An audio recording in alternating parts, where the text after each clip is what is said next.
Hi everyone, thanks for joining. We're going to get started now. Today we have Dr. Moore here, so I'll turn it over to him for some brief remarks. Good afternoon. Bon après-midi à tous. It has been almost 3 weeks since schools resumed in-person learning and 11 days since Ontario began its gradual reopening.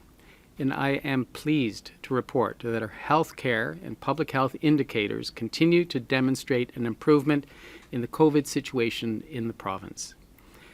The average for new COVID-19 positive admissions to hospital continues to decline, as do the total number of patients in hospital with COVID-19.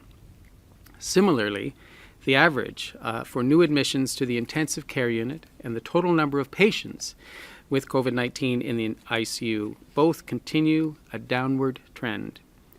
The percent positivity of PCR tests continues to decrease, with our average this past week declining to 13.42% from 14.64% the week prior. There are also fewer new outbreaks in long-term care and hospitals and a declining number of residents in long-term care with active COVID-19 infection. In addition, almost half of all wastewater samples in the province are showing a downward trend in SARS-CoV-2 detections.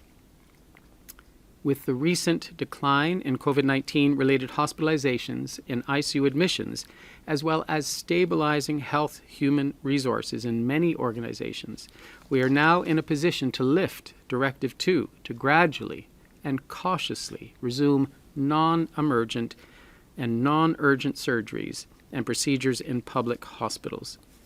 Avec le déclin récent dans le nombre de hospitalisations et des admissions aux soins intensifs liés à la COVID-19, ainsi qu'une stabilisation des ressources humaines dans de nombreuses organisations dans le secteur de la santé, nous sommes maintenant capables de retirer la directive 2.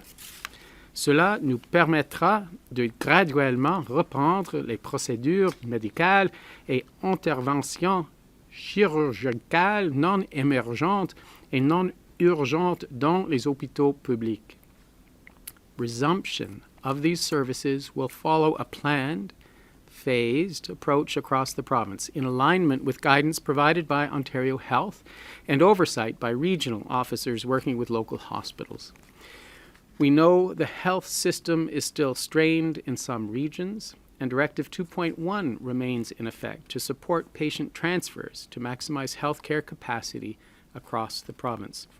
As these services resume, it will be critical that our health system partners proceed cautiously and continue to demonstrate the tremendous partnership and collaboration they have shown to date so that all regions have the capacity to resume services slowly. The situation in our schools also remains encouraging.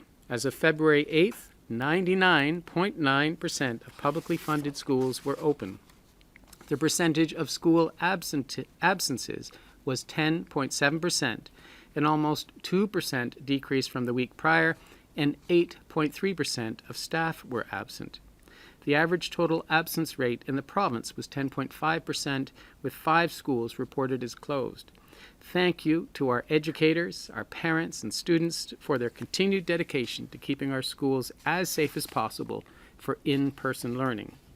And this includes immunization. We continue to make progress in our vaccination campaign for our 5 to 11-year-olds. 54.7% have received 1 dose and 25.4% are fully immunized.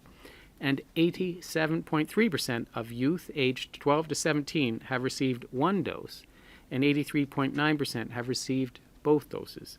To further increase our student immunization rates, close to 330 school-based clinics will be held by public health units across the province from February 7th to the 20th, and close to 420 school-based clinics were held from January 17th to February 6th. With these positive trends and strong safety measures in place, students can once again benefit from extracurricular activities, including high-contact sports and musical activities such as choir and wind instrument ensembles. En raison de ces tendances positives et des mesures de sécurité en place, les élèves peuvent à nouveau participer dans les activités parascolaires, dans les sports de contact, ainsi que des activités musicales. Health and safety measures will continue to be in place, including masking. Students and other participants will be required to wear a mask while on school premises, but may temporarily remove it to enable active participation in activities such as playing basketball or to play musical instruments. And I know these activities are critical for the physical, social, and mental well-being of our children and youth, and I'm pleased that we are now at a point where students in Ontario will once again be able to access these activities within a school setting. With respect to our vaccination campaign, I want to thank Ontarians for rolling up their sleeves. An incredible 92.1% of Ontarians aged 12 and over have received one dose of a COVID-19 vaccine. 89.6% have received 2 doses. This achievement is to be applauded, and I thank everyone who's come forward. 6.6 million Ontarians have already received their booster dose. Booster doses have been shown to reduce the risk of severe outcomes from Omicron, such as hospitalization and death, by around 90%. And they have also been shown to be 60% protective against symptomatic disease. I continue to encourage all those eligible who have still not received a booster to please get their shot as soon as possible. We have been receiving a lot of questions about when it's best to receive a booster dose post-COVID-19 infection, and individuals infected with COVID-19 after their primary series but before their booster dose are recommended to receive their booster dose around 3 months after symptom onset or a positive test.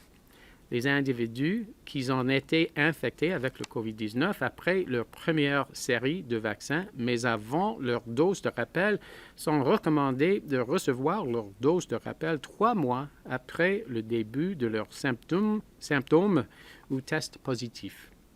Emerging evidence indicates that a longer interval between infection and vaccination is associated with improved antibody responses to COVID-19 vaccines. With informed consent, individuals may receive a booster dose once they become asymptomatic after infection and have completed their isolation. With encouraging trends in community transmission and our hospitalization and ICU admission trending downwards, we can now see that Omicron peak is behind us.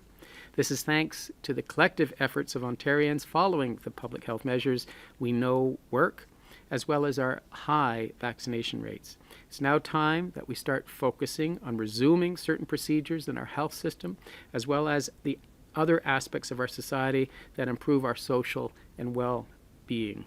This means that we are actively planning what the future looks like and laying out timelines for what public health measures can be lifted and when. Cela veut dire que nous planifions activement pour l'avenir et nous nous fixons des échéanciers pour déterminer quelles mesures de santé publique pourront être levées et quand.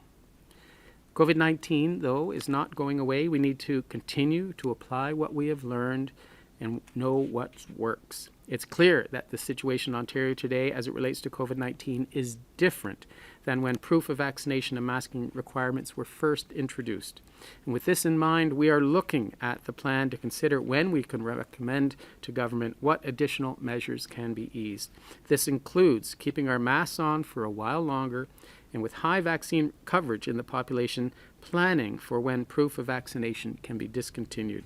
This and other measures would be considered in relation to lifting of other restrictions and the ongoing health and safety measures that would remain in public settings.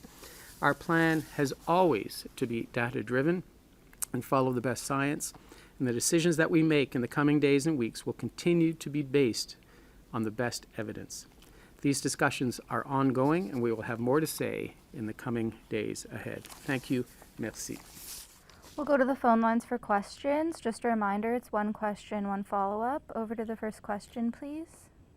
From Chris Rushery at Toronto Star. Hi, thanks for taking my question. Community sports resumed for kids a couple of weeks ago, and high school coaches are saying that they don't understand why high-contact sports in schools weren't also given the go-ahead. Can you explain why there was the delay for school sports resuming? I think from a safety vantage point, we had to make sure that all the layers of safety were in play and were working well within our school setting. I did see the conflict of community settings opening up and not having them available to students in the school setting. And as a result, we've made direct recommendations to government to ensure that they now run in parallel. I'm sorry for any delay in enabling this, but this was to ensure that we had all the safety protocols in play and that our school absenteeism rates remained relatively stable. We, in addition, in school settings, continue to have very good safety protocols that would enable this activity to remain safe and to be opening up in a process across all of Ontario. Follow up? Thank you. Yes, and with regards to masks in schools, Alberta's ditching them next week. Saskatchewan's following suit at the end of the month. And I'm just wondering if this is something on your radar, or do you expect that masks will be in place in schools for the remainder of the school year? Thank you for that question. So we're reviewing all public health measures and making recommendations to government. I would think my initial feeling is that we keep initially measures in the school setting to ensure that parents have confidence, workers have confidence, and students have confidence to go to school. So I anticipate that the measures that we may remove at a societal level will remain in the school setting a bit longer to maintain that safety protocol.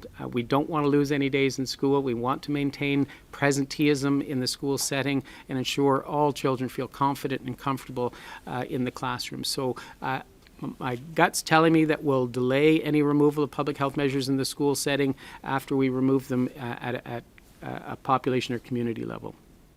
Next question. From Brian Lilly at Toronto Sun. On that note about masks and vaccine passports, you have commented as recently as last week that vaccine passports and other measures are something to review. What are your thoughts on lifting them at the community level? Is that something in the near future? Is that something that we should expect to be added into the province's reopening plan soon? Because currently, out to March 14th, there's no mention of what to do about vaccine passports or masking. Should the public expect an update on that soon? Yeah, thanks so much, Brian. We will be reviewing the evidence, and as I've said today, the evidence is showing we're making remarkable improvement in all of the key metrics in Ontario, and that forces us to review all public health measures that are in play. None of them are expected to remain in play longer than they need to be or have a benefit to protect Ontarians. So we are reviewing all of them in the coming days and anticipate we'll make recommendations to government as soon as next week, and there'll be greater clarity for all Ontarians to understand the processes that we'll put in play and the timelines for removal of all public health measures in a graded, cautious manner, which has been the cornerstone of Ontario's approach. Follow up? What would you say to people who are claiming that some of the provinces have already moved on measures because of pressure from the protests in Ottawa at the Windsor border crossing and elsewhere, and that anything you do now is just going to be giving in to the protesters, and therefore you shouldn't do it. You should keep everything in place. I hope all Ontarians are watching the data as we are, and it is showing a remarkable and rapid decline in risk to hospitalization, in risk to get admitted to the intensive care unit. And our approach in Ontario has always been to follow data, and that data is showing very positive trends. And I think, as you've said, Brian, you've heard from me before, we will always follow the data. No public health measure should be in place any longer than it has to be, and hence, without any external pressure, because I don't really watch the news too much, we are absolutely committed to removing public health measures in a timely, evidence-based, science-driven manner, and we'll be making recommendations to government next week. We'll be monitoring the trends all weekend, but I can't thank Ontarians enough for continuing to wear their masks, wash their hands, get their first, second, and third doses. It is protecting us. It's protecting our health system, and as a result, all of the metrics are improving dramatically. Next question. From Cynthia Mulligan, City News. Hi, Dr. Moore. Back to the question of passports. Last week you were saying that they do need to be reviewed, but you were also saying that if you have 2 shots, that you can still get COVID and you can still pass it on. So if you're going to a restaurant and let's say, 90% of people have 2 doses and 10 don't, or some have 3 doses, is a passport relevant anymore in that situation to prevent you from getting it if you only have 2 doses? Well, I will reiterate that we have a layered approach to measures within restaurants and in most public venues where there's screening for symptoms. There is masking when you're moving within those facilities. You take your mask off when you sit down. So proof of vaccination is only one measure of a suite of measures that are in place to protect all of us in public spaces and in restaurants, bars, and other venues. The utility of them always has to be asked, and if they are less useful over time, and as a result of the vaccines, they're so beneficial against severe outcomes. So there is a place to ensure that people are vaccinated with the proof of vaccination. I think they've done their job to protect people in those venues. But there comes a time when we have to reconsider and review their ongoing utility. And as the risk goes down in our communities, we have to look at removal of proof of vaccination in all of those settings.